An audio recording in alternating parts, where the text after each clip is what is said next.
AD 79 mount Vesuvius എന്ന അഗ്നിപർവ്വതം പൊട്ടിത്തെറിച്ച് അതിന് ചുവട്ടിലുണ്ടായിരുന്ന പോംബെ ഉൾപ്പെടെയുള്ള റോമൻ നഗരങ്ങൾ അപ്രത്യക്ഷമാവുന്നത്. കടുത്ത ചൂടിലെ അഗ്നിപർവ്വതത്തിൽ നിന്ന് ബഹിർഗമിച്ച വാതകങ്ങളും ചാരവും ആ നഗരങ്ങളെ ആകെ വിഴുങ്ങിക്കളഞ്ഞു.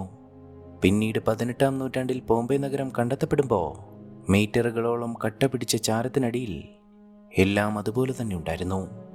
എന്തായിരുന്നു അന്ന് ആ നഗരത്തിൽ ശരിക്കും സംഭവിച്ചത്? ആ മഹാദുരന്തത്തിന് മുൻപ് ആ നഗരം എങ്ങനെയായിരുന്നു?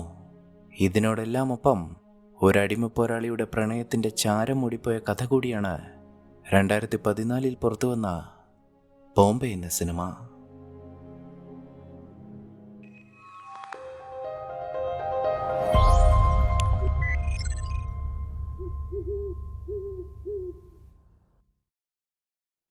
AD 60-കളിൽ വടക്കൻ ബ്രിട്ടനിലെ കെൽറ്റിക് ഗോത്രങ്ങളുടെ ഗ്രാമങ്ങളിൽ റോമൻ സൈന്യത്തിൻ്റെ ആക്രമണം ഉണ്ടായി. ആ രാത്രിയിൽ ശബ്ദം കേട്ട് ഉറക്കമുണർന്ന മൈലോ എന്ന ഗോത്രബാലൻ കണ്ടത് തൻ്റെ ആളുകളെയെല്ലാം റോമൻ സൈന്യം വെട്ടിയെരിയുന്നതാണ്.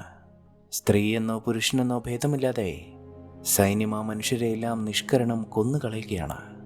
ഒടുവിൽ ആ പിഞ്ചു ബാലൻ്റെ മുന്നിൽ റോമാ സൈന്യത്തിനെതിരെ പോരാട്ടം നയിച്ച അവൻ്റെ അച്ഛനെയും അവർ വെട്ടിവീഴ്ത്തി. മൈലോയെയുമായി അവിടെ നിന്ന് രക്ഷപ്പെട്ടോടാൻ ശ്രമിച്ച അവൻ്റെ അമ്മയെയും അവർ പിടികൂടി. മൈലോയുടെ അമ്മയുൾപ്പെടെ തങ്ങൾക്കെതിരെ പോരാട്ടം നയിച്ചവരുടെ നേതാക്കളെ വധിക്കാനായി റോമൻ സെനറ്ററായിരുന്ന കോർവസ് അവിടേക്ക് നേരിട്ടെത്തി. നിലത്ത് വീണ് ബോധം നഷ്ടപ്പെട്ട മൈലോ കണ്ണു തുറക്കുമ്പോൾ കാണുന്നത് ആ ക്രൂരൻ തൻ്റെ അമ്മയുടെ കഴുത്തറക്കുന്നതാണ്. ആ ഭീകര ദൃശ്യത്തോടൊപ്പം ആ പിഞ്ചു കുഞ്ഞിൻ്റെ മനസ്സിൽ അന്നേ പതിഞ്ഞതാണ് ആ ക്രൂരനായ മനുഷ്യൻ്റെ മുഖവും. മരിച്ചുവെന്ന് കരുതി അവർ അവനെയും മറ്റു മൃതദേഹങ്ങൾക്കൊപ്പം കൊണ്ടുപോയിട്ടു.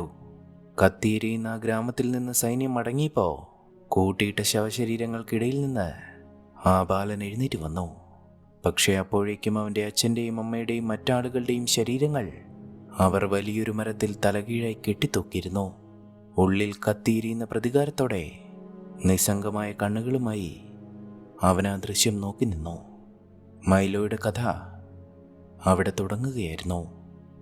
മഴയുള്ള രാത്രിയിൽ ഒറ്റയ്ക്ക് ആ കാടിന് നടുവിലെ മരച്ചുവട്ടിൽ കിടന്നുറങ്ങിപ്പോയ മൈലോയെ കുറച്ച് അടിമ വ്യാപാരികൾ പിടികൂടി. അവർ അവനെ വിൽക്കാനായി ലൊണ്ടിനിയത്തിലേക്ക് പുറപ്പെട്ടു. 17 വർഷങ്ങൾ അങ്ങനെ കടന്നുപോയി.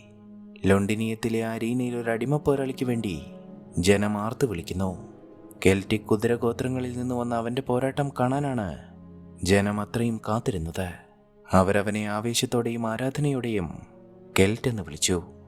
മൈലോ എന്ന അവൻ്റെ പേര് അവൻ പോലും മറന്നു തുടങ്ങിയിരുന്നു. കാണികളുടെ പ്രതീക്ഷ പോലെ തന്നെ ചടുലമായ നീക്കങ്ങളിലൂടെ തൻ്റെ എതിരാളികളെ അവൻ നിഷ്പ്രയാസം കീഴ്പ്പെടുത്തി. കെൽറ്റ് കെൽറ്റ് എന്ന് ജനം ആർത്തു വിളിക്കുന്നത് കണ്ട് മറ്റടിമ പോരാളികൾക്ക് പോലും അവനോട് അസൂയയുണ്ടായി. ഇതെല്ലാം കാണാൻ ആ അരീനയിൽ റോമൻ പട്ടണമായ പോംബെയിൽ നിന്നെത്തിയ ഗ്രേക്കസ് എന്ന അടിമ വ്യാപാരിയുമുണ്ടായിരുന്നു. അയാൾ മൈലോയെയും മറ്റടിമകളെയും വിലയ്ക്ക് വാങ്ങി തൻ്റെ പട്ടണമായ പോംബെയിലേക്ക് പുറപ്പെട്ടു. വെസൂവിയസ് എന്ന പർവ്വത രാക്ഷസിന് ചുവട്ടിലെ അതിസുന്ദരമായ പോംബെ നഗരം. ആ അടിമകളെയുമായി ആ നഗരത്തിലേക്ക് അവർ പോകും വഴിക്കാണ് ഒരു വലിയ കുതിരവണ്ടി അവരെ കടന്നു പോകുന്നത്. അതിലുണ്ടായിരുന്നതാകട്ടെ പോംബെയുടെ ഭരണാധികാരിയായ മാർക്കസ് എവേരസിൻ്റെ മകൾ കസിയയും. പക്ഷേ പെട്ടെന്നാണ് ആ കുതിരവണ്ടിയുടെ ചക്രങ്ങൾ ആ കുഴിയിൽ വീണു പോകുന്നതും അത് വലിച്ചിരുന്ന കുതിര പരിക്കേറ്റ് നിലത്തേക്ക് വീഴുന്നതും. ആ കുതിര പിടഞ്ഞു മരിക്കാൻ തുടങ്ങുന്നത് കണ്ട് എന്നെ അതിനടുത്തേക്ക് പോവാൻ അനുവദിക്കുമെന്ന് മൈലോ കാവൽക്കാരനോട് പറഞ്ഞുവെങ്കിലും അയാൾ അവൻ്റെ മുഖത്തടിച്ചു. പക്ഷേ ഇത് കണ്ട കസിയ ഉടൻ തന്നെ അയാളെ കുതിരയ്ക്കടുത്തേക്ക് പറഞ്ഞുവിടാൻ ബെല്ലറ്റോറിനോട് ആവശ്യപ്പെട്ടു. ഇതോടെ അയാൾ മൈലോയെ മോചിപ്പിച്ച് പോകാൻ അനുവദിച്ചു. വേദനയിൽ പുളയുന്ന ആ കുതിരയ്ക്കടുത്തേക്ക് എത്തിയപ്പോൾ തന്നെ ആ പാവം രക്ഷപ്പെടില്ല എന്ന് മൈലോയ്ക്ക് മനസ്സിലായി. അയാൾക്കരികിലേക്ക് എത്തിയ കസിയോട് അത് പറഞ്ഞ ശേഷം മൈലോ ആ കുതിരയുടെ കഴുത്തൊടിച്ച് അതിനെ വേദനയിൽ നിന്ന് മോചിപ്പിച്ചു. എന്തിനാണ് അയാൾ ആ കുതിരയെ കൊന്നത് എന്ന് കസിയുടെ പരിചാരികയായിരുന്ന അരിയാത്നെ ചോദിച്ചു. പക്ഷേ അയാൾ ചെയ്തതാണ് ശരിയെന്ന് കസിയയ്ക്കറിയാമായിരുന്നു. അതുകൊണ്ട് തന്നെ അവിടെ നിന്ന് മടങ്ങുമ്പോൾ അവൾ ആ അടിമയോട് നന്ദിയും പറഞ്ഞു. അങ്ങനെ വീണ്ടും അവർ നഗരത്തിലേക്ക് യാത്ര തിരിച്ചു. പോകും വഴിയിലെല്ലാം കസിയെ സംസാരിച്ചത് സുമുഖനായ അടിമ പോരാളിയെക്കുറിച്ച് തന്നെയായിരുന്നു. ബോംബെ നഗരമാകട്ടെ അന്ന് വിനാലിയ ഉത്സവാഘോഷങ്ങളായിരുന്നു. അതുകൊണ്ട് തന്നെ കുതിരവണ്ടിയിൽ നിന്നിറങ്ങി കസിയ ആഘോഷങ്ങൾക്കിടയിലൂടെ അങ്ങനെ നടന്നു.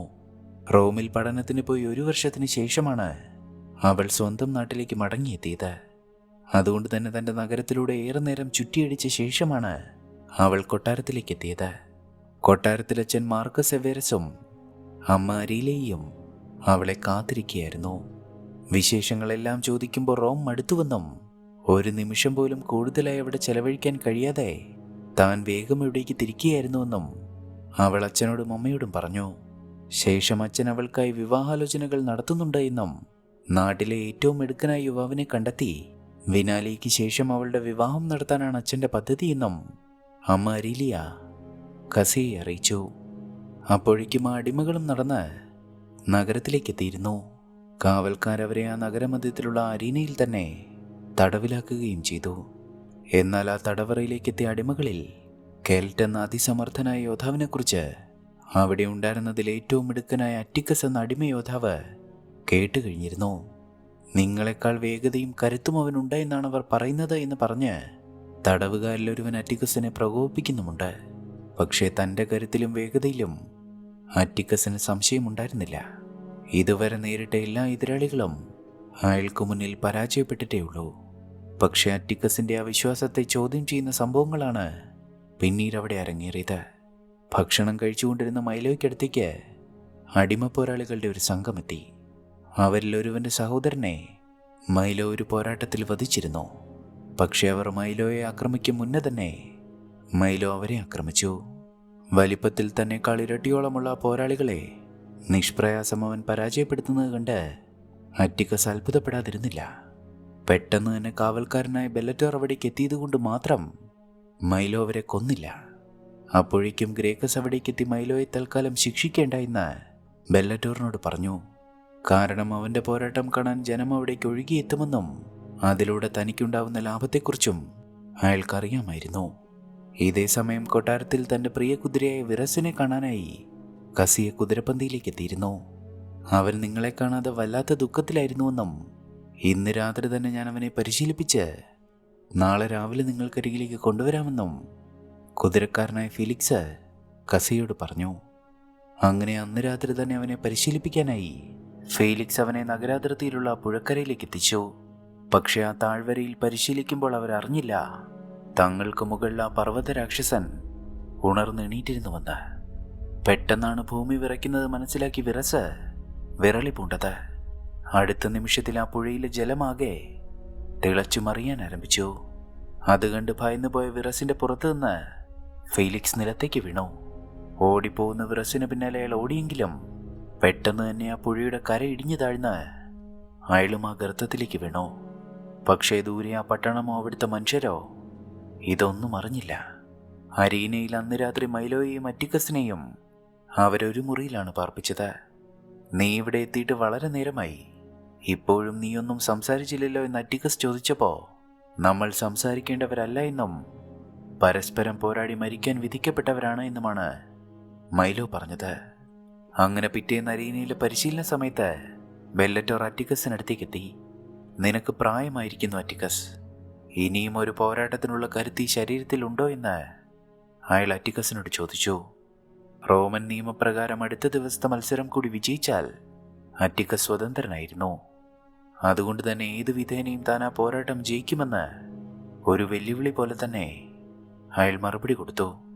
അറ്റിക്കസ് ഇത് പറഞ്ഞപ്പോൾ നിന്റെ അവസാന മത്സരത്തിനായി അതിസമർത്ഥനായ ഒരു പോരാളിയെ ഞാൻ കണ്ടെത്തിക്കൊണ്ടുവന്നിട്ടുണ്ടെന്ന് ഗ്രേക്കസ് അവിടെ നിന്ന് വിളിച്ചു പറഞ്ഞു.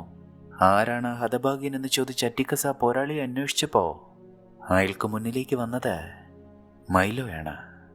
എൻ്റെ സ്വാതന്ത്ര്യത്തിന് വേണ്ടി മരിക്കാനാണല്ലോ പാവം കെൽറ്റിൻ്റെ വിധിയെന്ന് പറഞ്ഞ് അറ്റിക്കസ് അയാളെ പരിഹസിക്കാൻ തുടങ്ങിയപ്പോൾ മൈലോ അയാൾക്ക് മേൽ ചാടി വീണു. മരവാളുകൾ കൊണ്ട് അവർ പരസ്പരം ഏറ്റുമുട്ടി. പോരാട്ടം അങ്ങനെ നീണ്ടുപോയപ്പോൾ ഇരുവരും വീറോടെ പൊരുതി. ഇടയ്ക്ക് മൈലോ വീണുപോയപ്പോൾ അറ്റിക്കസിന്റെ വാള് നഷ്ടപ്പെട്ടപ്പോൾ മൈലോയോ പരസ്പരം പരാജയപ്പെടുത്താൻ ശ്രമിച്ചില്ല. ഒരു മത്സരത്തിൽ പുലർത്തേണ്ട മര്യാദ ഇരുവരും പാലിച്ചു. ഇരുവരും തമ്മിലുള്ള പോരാട്ടം അങ്ങനെ കനക്കുന്നതിനിടയ്ക്കാണ് മുൻപ് മൈലോയെ കൊല്ലാൻ ശ്രമിച്ച ആ പോരാളി അവസരം മുതലെടുത്ത് അയാളെ പിന്നിൽ നിന്ന് കുത്താനായിരുന്നത്. പക്ഷേ ഇത് കണ്ട ഉടനെ അറ്റിക്കസ് അയാളെ ചവിട്ടി വീഴ്ത്തി മൈലോയെ രക്ഷിച്ചു.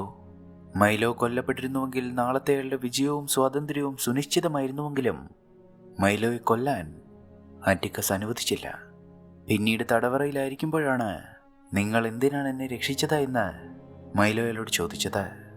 ഒരു യോദ്ധാവും പിന്നിൽ നിന്ന് കുത്തേറ്റ് മരിക്കാൻ പാടില്ല. നാളെ ഞാൻ നിന്നെ മുന്നിൽ നിന്ന് കുത്തി വധിച്ചുകൊള്ളാമെന്നാണ് അറ്റിക്കസ് പറഞ്ഞത്. എന്നാൽ എൻ്റെ കൈയാൽ നിങ്ങളുടെ മരണം വേഗത്തിലായിരിക്കുമെന്നാണ് മൈലോ പറഞ്ഞത്. അന്നേ ദിവസം തന്നെയാണ് ഉത്സവാഘോഷങ്ങളിൽ പങ്കെടുക്കാനായി ഒരതിഥി ബോംബെയിലേക്ക് എത്തുന്നത്. റോമൻ സെനറ്ററായിരുന്ന കോർവസ് തന്റെ സൈന്യത്തെയുമായി ആ നഗരത്തിലേക്ക് പ്രവേശിക്കുമ്പോൾ അവിടുത്തെ മനുഷ്യർ അയാളിൽ നിന്ന് മുഖം തിരിച്ചു നിന്നു. പക്ഷെ ആ മനുഷ്യർക്ക് അയാളെ വെറുപ്പായിരുന്നുവെങ്കിലും ആ നാടിന്റെ അധികാരിയായ മാർക്കസിനും ഭാര്യയ്ക്കും അയാൾക്ക് മുന്നിലേക്ക് പോവേണ്ടി വരിക തന്നെ ചെയ്തു. റോമിന്റെ പുതിയ ഭരണാധികാരിയായി ടൈറ്റസ് ചക്രവർത്തി അധികാരമേറ്റെടുത്ത സമയം കൂടിയായിരുന്നു അത്. അതിനാൽ തന്നെ കോർവസിനെ ചെന്ന് കണ്ട് ബോംബെയിലെ വികസന പ്രവർത്തനങ്ങൾക്ക് ചക്രവർത്തിയിൽ നിന്ന് അനുമതിയും ധനവും സമാഹരിക്കുക എന്നതായിരുന്നു മാർക്കസിന്റെ ലക്ഷ്യം. അങ്ങനെ അക്കാര്യങ്ങൾ സംസാരിക്കുന്നതിനിടയിലാണ് താൻ വന്ന വഴിയിൽ മനുഷ്യർ തന്നിൽ നിന്ന് മുഖം തിരിച്ചതിനെക്കുറിച്ച് കോർവസ് അയാളോട് ചോദിച്ചത്. ആ വെറുപ്പ് എനിക്ക് നേരെയുള്ളതാണോ അതോ റോമാ സാമ്രാജ്യത്തിന് നേരെയുള്ളതാണോ? റോമിനെതിരെ ഈ പട്ടണത്തിൽ ഗൂഢാലോചനകൾ നടക്കുന്നുവെന്നത് സത്യമാണോ? മാർക്കസ് എന്തായാലും അത് നിഷേധിച്ചില്ല. ഒരു ചെറിയ ശതമാനം ആളുകൾക്ക് റോമിനോട് വിരോധമുണ്ട് എന്നുള്ളത് സത്യം തന്നെയാണ്. പക്ഷേ ഞാൻ മുന്നോട്ട് വെച്ച വികസന പ്രവർത്തനങ്ങൾക്ക് ചക്രവർത്തിയുടെ അനുമതി ലഭിച്ച് അത് യാഥാർത്ഥ്യമായാൽ ആ മനുഷ്യരും റോമിനോട് കൂറുള്ളവരായി തീരും. എന്തായാലും പദ്ധതികളെക്കുറിച്ച് ചക്രവർത്തിയോട് താൻ സംസാരിക്കാമെന്ന് ഉറപ്പുകൊടുത്ത് കോർവസ് അവരെ മടക്കി അയച്ചു. ഒപ്പം കോർവസിനെ അവർ തങ്ങളുടെ കൊട്ടാരത്തിലേക്ക് ക്ഷണിക്കുകയും ചെയ്തു. എന്തിനാണ് അയാളെ നമ്മുടെ കൊട്ടാരത്തിലേക്ക് ക്ഷണിച്ചത് എന്ന് കസിയ അമ്മയോട് ചോദിച്ചു. അച്ഛൻ്റെ പദ്ധതികൾ നഗരത്തിൽ നടപ്പിലാവണമെങ്കിൽ ഇങ്ങനെയുള്ളവരുടെ പ്രീതി നമുക്ക് നേടിയെടുത്തേ മതിയാവൂവെന്ന് അരീലി അവളോട് പറഞ്ഞു. സൂക്ഷിക്കണം, ടൈറ്റസ് ചക്രവർത്തി അധികാരമേറ്റത്തോടെ കോർവസിനെ പോലെയുള്ള കുറുക്കന്മാരാണ് ഇപ്പോൾ റോം ഭരിക്കുന്നത്. അവരെ ഒന്നും അങ്ങനെ വിശ്വസിക്കാൻ പാടില്ല എന്ന് കസിയ അമ്മയ്ക്ക് മുന്നറിയിപ്പ് കൊടുത്തു. അപ്പോഴാണ് നഗരാതിർത്തിയിൽ നിന്ന് വിരണ്ടോടിയ വിറസ് അവിടേക്ക് പാഞ്ഞെത്തുന്നത്. പക്ഷെ അവനോടൊപ്പം ഫീലിക്സിനെ കാണാതായതോടെ എന്താണ് സംഭവിച്ചത് എന്ന് കസിയും അരീലിയും ആശങ്കപ്പെട്ടു. അന്ന് രാത്രിയിലാണ് അറ്റിക്കസിന്റെ അവസാന മത്സരത്തെക്കുറിച്ച് മൈലോയോട് ചോദിക്കുന്നത്. നാളെ എന്നെ വധിച്ച് നിങ്ങൾ ആ മത്സരത്തിൽ വിജയിച്ചു എന്ന് തന്നെ ഇരിക്കട്ടെ. അവർ നിങ്ങളെ സ്വതന്ത്രനാക്കുമെന്ന് നിങ്ങൾ വിശ്വസിക്കുന്നുണ്ടോ? റോമാക്കാരെ എനിക്ക് പണ്ടേ വിശ്വാസമില്ല, പക്ഷെ അവരുടെ നിയമങ്ങളിൽ എനിക്ക് വിശ്വാസമുണ്ട്. അറ്റിക്കസ് ഇത് പറഞ്ഞപ്പോൾ ഒരടിമ യോദ്ധാവിന് സ്വാതന്ത്ര്യം കിട്ടുക പോർക്കളത്തിൽ അവൻ്റെ മരണത്തിലൂടെയാണ്. നാളെ നിങ്ങൾ ജയിച്ചാൽ നിങ്ങളെ ചതിയന്മാർ വിട്ടയക്കുമെന്ന് നിങ്ങൾ ഈ രാത്രിയിലും വിശ്വസിക്കുന്നുവല്ലോ എന്ന് മൈലോ പറഞ്ഞു. ഞാൻ നാളെ വിജയിക്കുകയും ചെയ്യും, സ്വതന്ത്രനാവുകയും ചെയ്യും.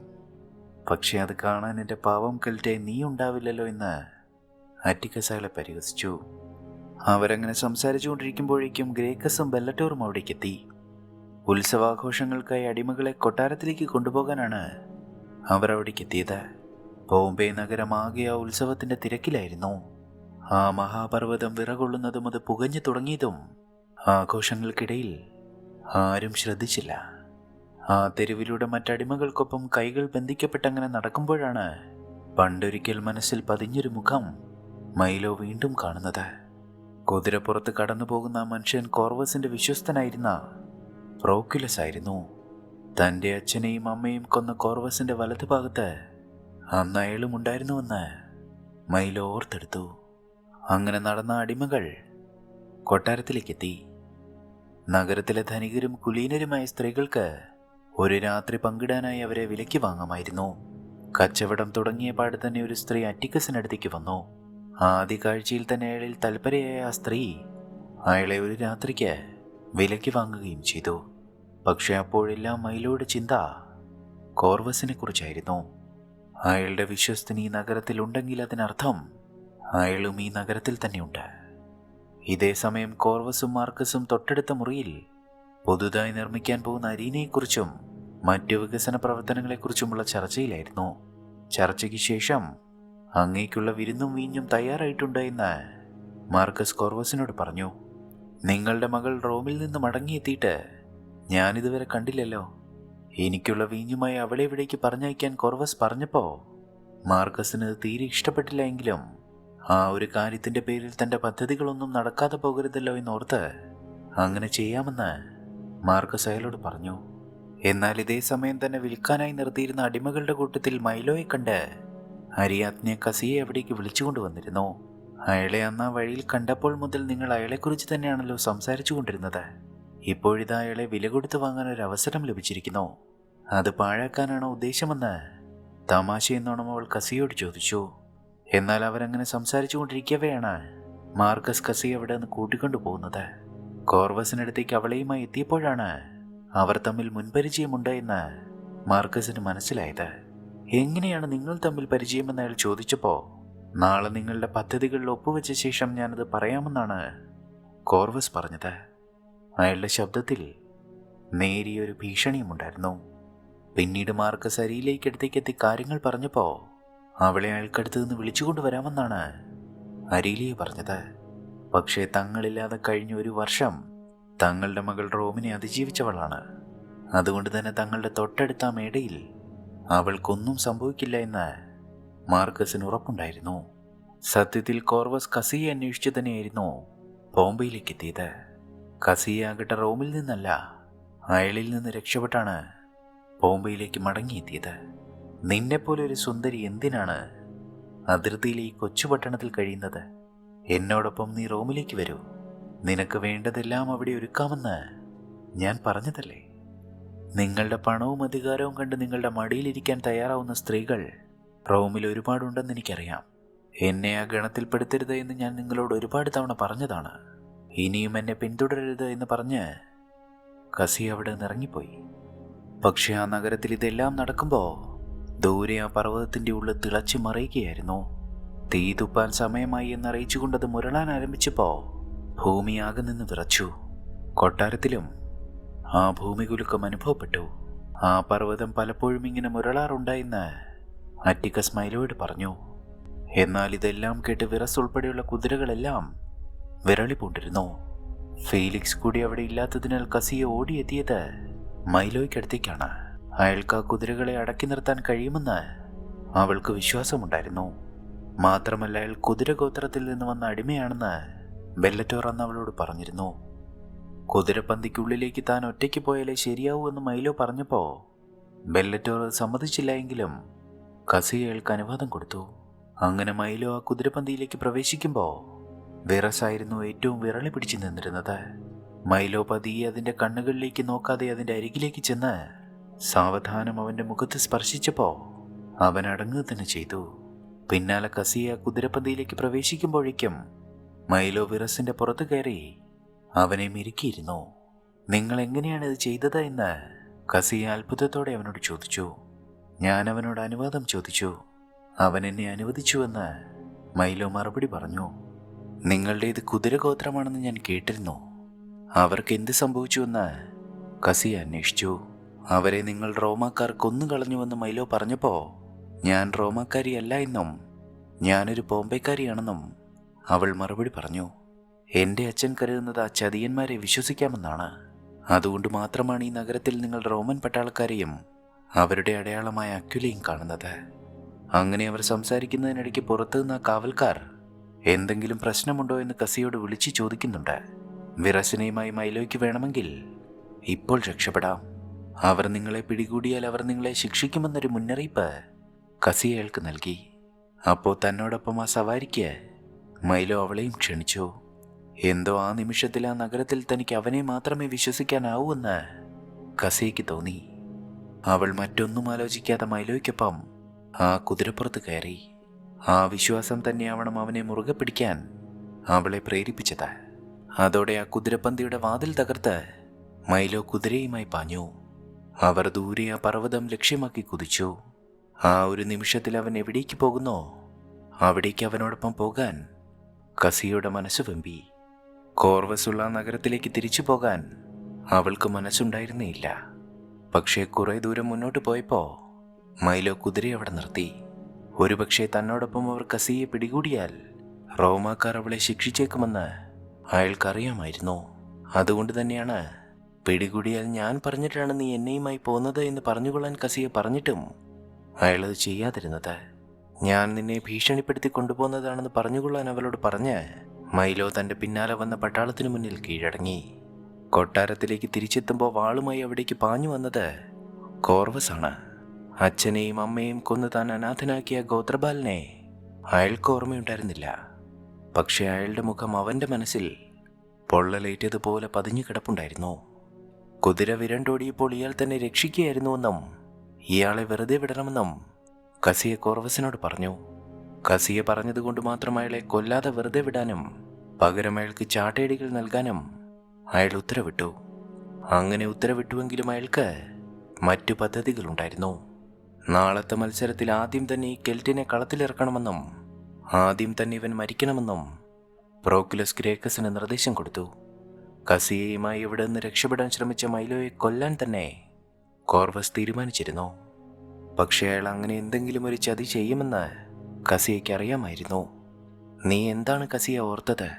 അയാൾക്കൊപ്പം എന്തിനാണ് രക്ഷപ്പെടാൻ ശ്രമിച്ചത് എന്ന് അരിയാജ്ഞ ചോദിച്ചപ്പോൾ അവനോടൊപ്പം ആയിരിക്കുമ്പോൾ ഞാൻ സുരക്ഷിതയാണെന്ന് എനിക്ക് തോന്നിയെന്നാണ് കസിയ മറുപടി പറഞ്ഞത്. കോർവസിനെ ഭയന്നാണ് ഞാൻ റോം വിട്ടത്. പക്ഷേ അയാൾ എന്നെ തേടി എൻ്റെ നാട്ടിലേക്ക് എത്തിയിരിക്കുന്നു. അയാളോട് മറുത്തൊരു വാക്ക് പറയാൻ എൻ്റെ അച്ഛന് പോലും സാധിക്കുന്നില്ല. ഒന്നുകിൽ അയാൾ തന്നെയുമായി ഇവിടെ നിന്ന് പോകും, അല്ലെങ്കിൽ എന്താണ് സംഭവിക്കുക എന്ന് കസിയയ്ക്ക് ഒരു നിശ്ചയവുമില്ലായിരുന്നു. പക്ഷെ അപ്പോഴും പ്രകൃതിക്ക് മറ്റൊരു പദ്ധതിയുണ്ട് എന്ന് അവളോ ആ നഗരവാസികളോ ആരും തിരിച്ചറിഞ്ഞില്ല. ആ പർവ്വതം ആ രാത്രിയിലും മുരണ്ടുകൊണ്ടിരുന്നു. ചാട്ടേടിയുടെ മുറിവ് പരിചരിക്കുമ്പോഴാണ് മൈലോയും അറ്റിക്കസും അത് വീണ്ടും കേൾക്കുന്നത്. പക്ഷെ അത് കാര്യമാക്കാതെ അവർ സംസാരിച്ചു കൊണ്ടിരുന്നത് കോർവസിനെ കുറിച്ചാണ്.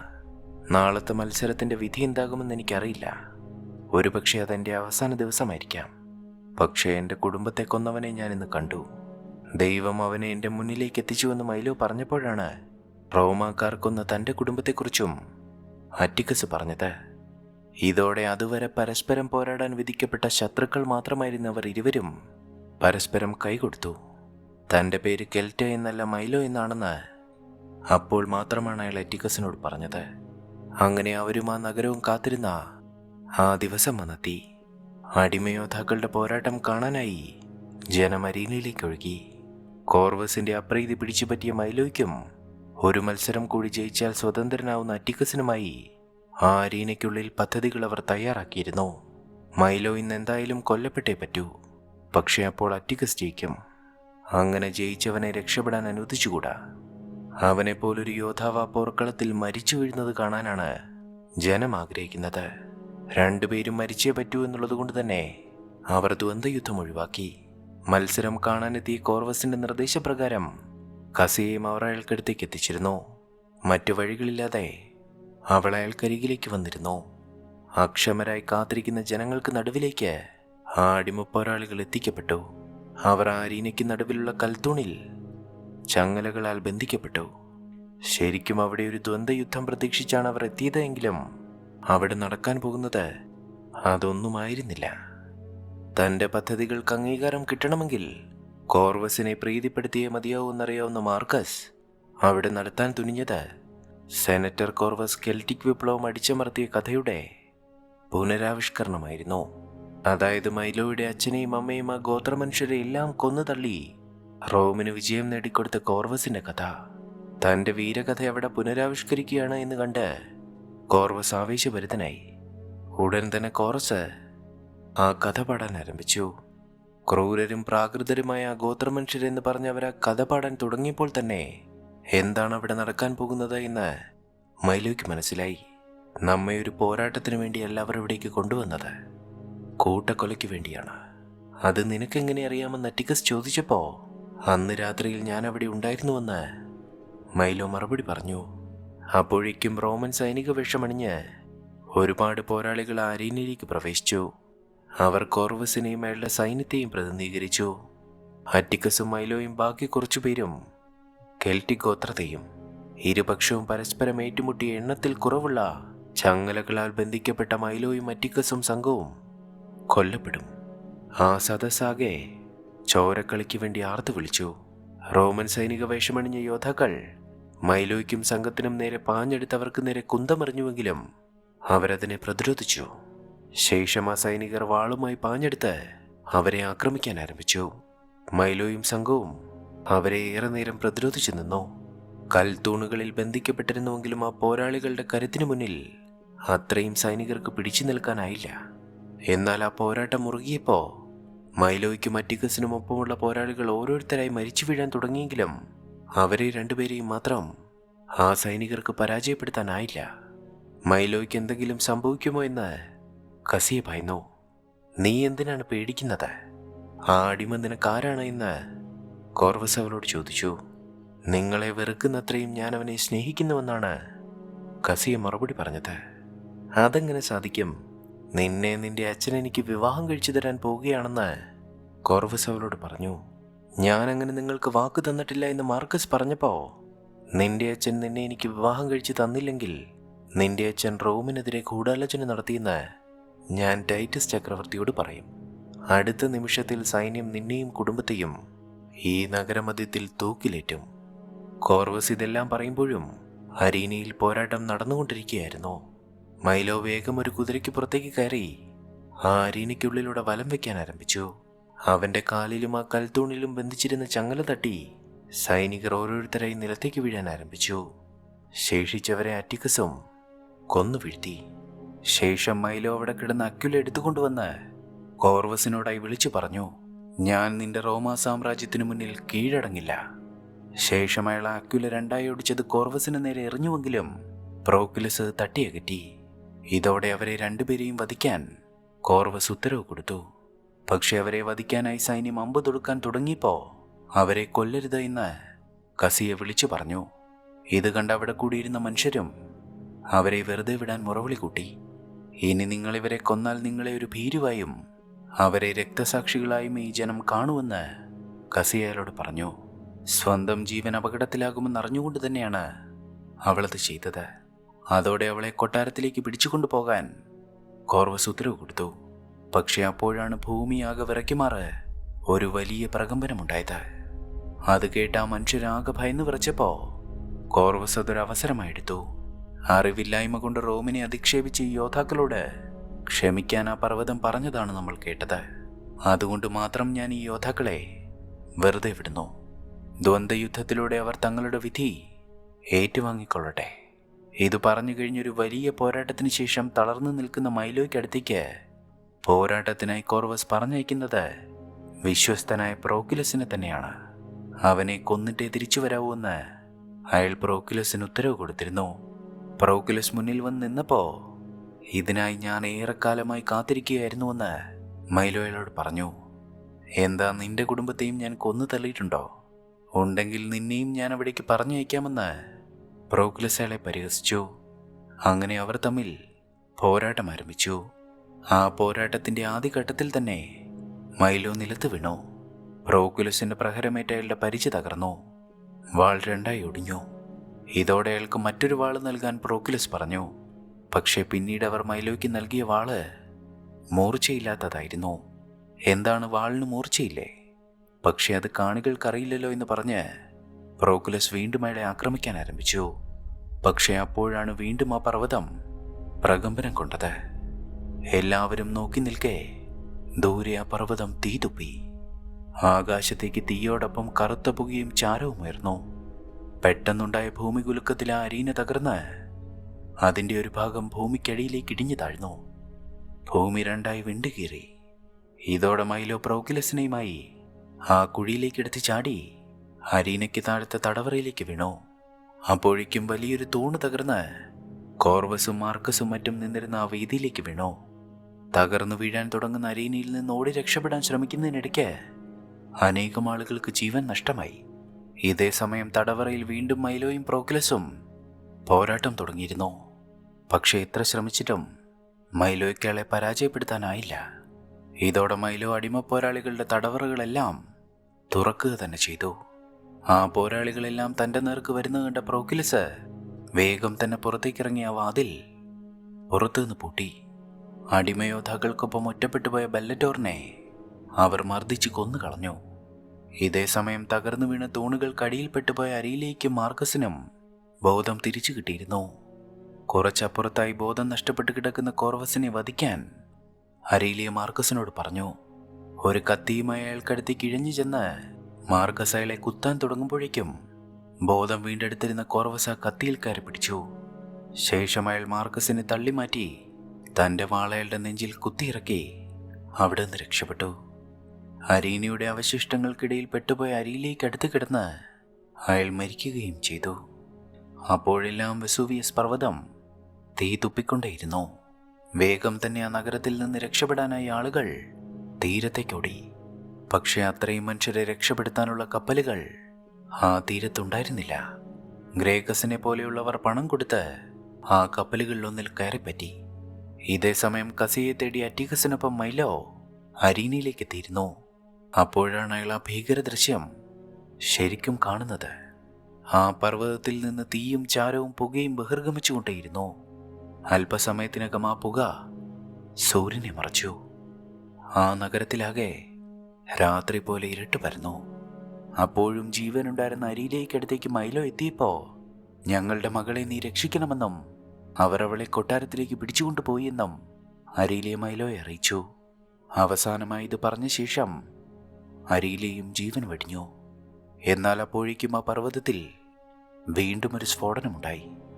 ഇതോടെ ആ പർവ്വതത്തിൽ നിന്ന് പാറകൾ അടർന്ന് തീഗോളമായ ആ നഗരത്തിനുമേൽ പതിക്കാൻ ആരംഭിച്ചു.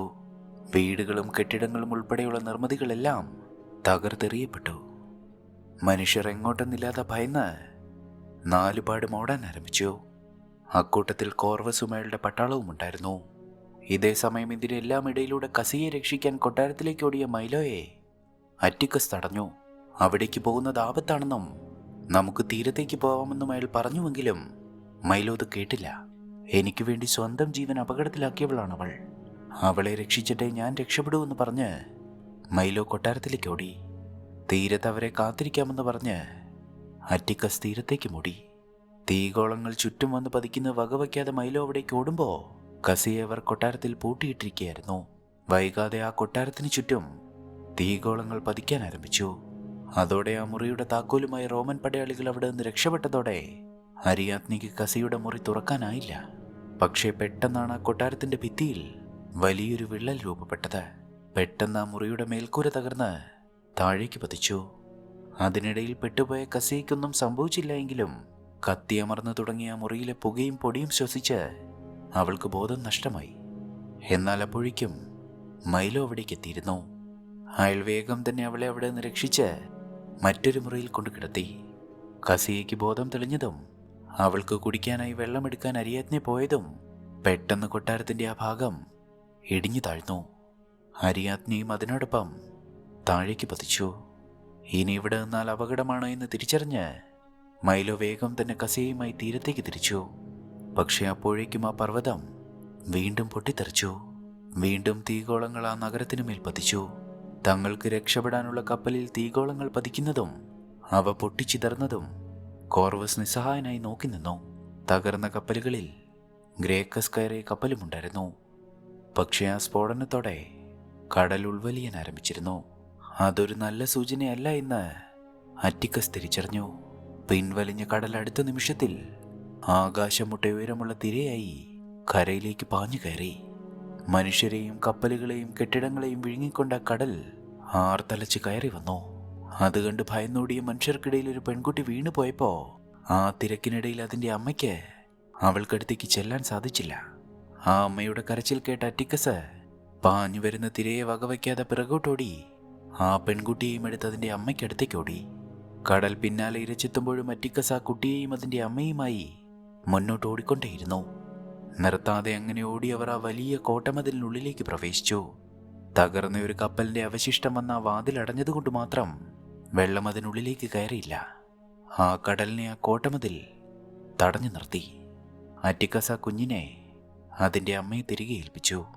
അപ്പോഴേക്കും മൈലോയും കസിയും അവിടേക്ക് എത്തിയിരുന്നു. തീരത്തേക്ക് പോയിട്ട് കാര്യമില്ല എന്നും തീരം കടലെടുത്തുവെന്നും അറ്റിക്കസ് അവരോട് പറഞ്ഞു. ഇനി രക്ഷപ്പെടാൻ അവർക്ക് മുന്നിൽ ഒരു മാർഗമേ ഉണ്ടായിരുന്നുള്ളൂ, കുതിരകൾ. അരീനയിൽ കുതിരകൾ ഉണ്ടായെന്ന് പറഞ്ഞ് അവർ വേഗം തന്നെ അവിടേക്ക് ഓടി. അരീനയിലെത്തി കസിയുടെ അച്ഛനും അമ്മയും മരിച്ചു കിടക്കുന്ന സ്ഥലം മൈലോ അവൾക്ക് കാണിച്ചു കൊടുത്തു. അവിടേക്ക് പോകണ്ട എന്ന് മൈലോ പറഞ്ഞുവെങ്കിലും അവസാനമായി അവരെ ഒന്ന് കാണുവാനായി കസി അവർക്കടുത്തേക്ക് നടന്നു. മാർക്കസിന്റെയും അരീലയുടെയും ശരീരങ്ങൾക്ക് മുകളിൽ ചാരം പെയ്തവരെ മൂടിത്തുടങ്ങിയിരുന്നു. മൈലോ ആകട്ടെ കുതിരകളെ കൊണ്ടുവരാൻ പോയ അറ്റിക്കസിന് പിന്നാലെ അരീനയ്ക്കുള്ളിലേക്ക് കയറി. പക്ഷെ അപ്പോഴാണ് അരീനയ്ക്കുള്ളിൽ മുഴുവൻ റോമൻ പട്ടാളക്കാരാണ് എന്ന് അവർ തിരിച്ചറിഞ്ഞത്. അറ്റിക്കസ് ഇതിനോടകം തന്നെ 2 പട്ടാളക്കാരെ കൊന്നു വീഴ്ത്തിയിരുന്നു. പട്ടാളക്കാരുടെ കണ്ണിൽപ്പെടാതെ പുറത്തേക്ക് കടക്കാൻ തന്നെ അവർ തീരുമാനിച്ചു. എന്നാൽ ആ സമയം അച്ഛൻ്റെയും അമ്മയുടെയും അടുത്തിരുന്ന് കരയുന്ന കസിയയ്ക്കടുത്തേക്ക് കോർവസ് എത്തി.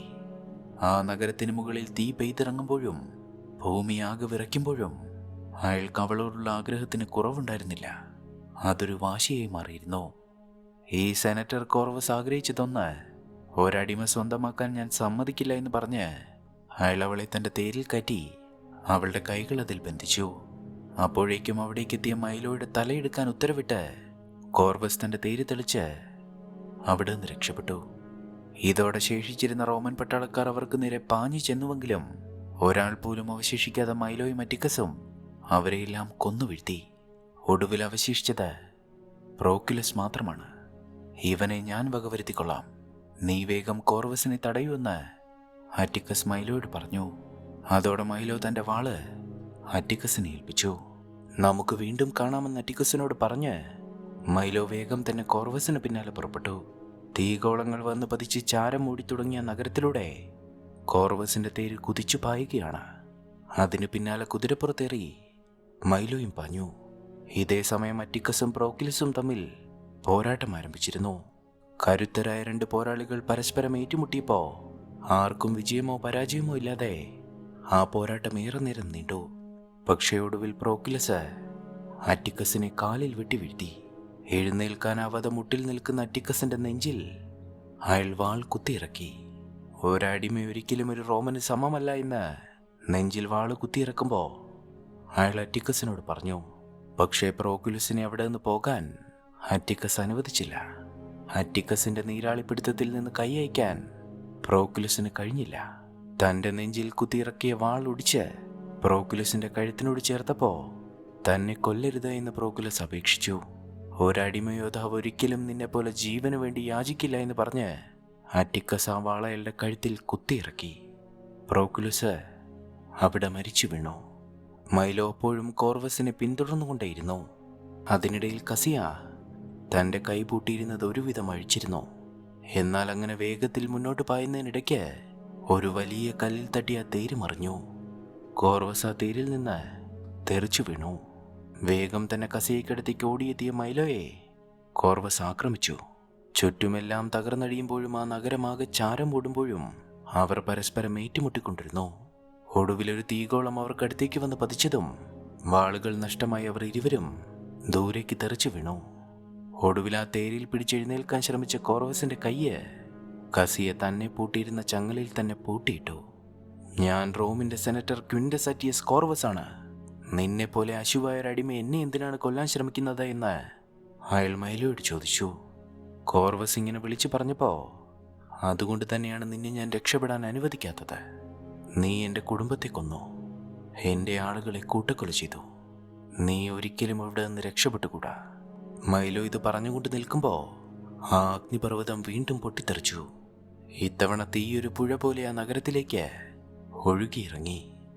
കോർവസിനെ അവിടെ തന്നെ ബന്ധിച്ചിട്ട് കസിയും മൈലോയും വേഗം തന്നെ കുതിരപ്പുറത്ത് കയറി മുന്നോട്ട് പാഞ്ഞു.